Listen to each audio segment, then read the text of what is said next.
দুই খুঁটিহীন নীলাকাশ ভুবন মাঝে তুমি কুদরতি ইশারায় রেখেছ। ওগো আল্লাহ শুকর তোমার, আমাকে যে মুসলিম করেছ। ঠিক কিনা বলেন?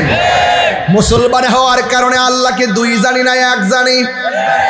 এই জন্য আল্লাহ কয়, ও বান্দা, আমি আল্লাহ তোরে মায়া কইরা বানাইছি। এই পৃথিবীতে আমি তোদের জন্য সাজাইছি। এত সুন্দর পৃথিবীটাকে আমি আল্লাহ শেষ করে দিব। এরপরে আমি আল্লাহ তোদেরকে একটা মাঠের মধ্যে নিয়ে যাব। কিন্তু মাঠে যাওয়ার আগে পৃথিবীটার মধ্যে একটা লন্ডভন্ড তুফান শুরু হয়ে যাবে।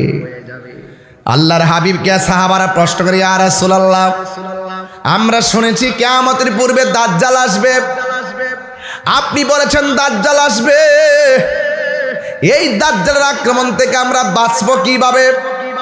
আল্লাহর হাবিব বলে, ও উম্মত, দাজ্জালের মোকাবেলা করতে গেলে টাকা পয়সা দিয়ে করা যাবে না। দাজ্জালের মোকাবেলা যদি করতে হয় ঈমান দিয়া করতে হবে, ঈমান দিয়া করতে হবে। এই ঈমানের দাম কম না বেশি? এ আমার যুবক ভাইয়েরারি, ও চুনারঘাটের বাবা, এবার আমার নবী, আপনার নবী বলেন, এই পৃথিবীটা যেই দিন লন্ডভন্ড হয়ে যাবে, সাহাবীরা প্রশ্ন করে, ইয়া রাসূলুল্লাহ, নবী গো,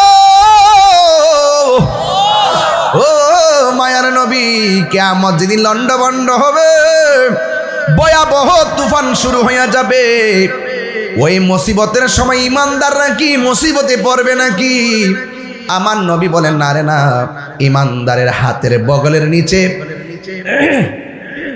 পৃথিবীর এক প্রান্ত থেকে এমন একটা বাতাস লাগবে, এই বাতাসের সাথে সাথে ইমানদার সব দুনিয়া থেকে বিদায় হয়ে যাবে। ইমানদাররা কঠিন মুসিবত অনুভব করবে না।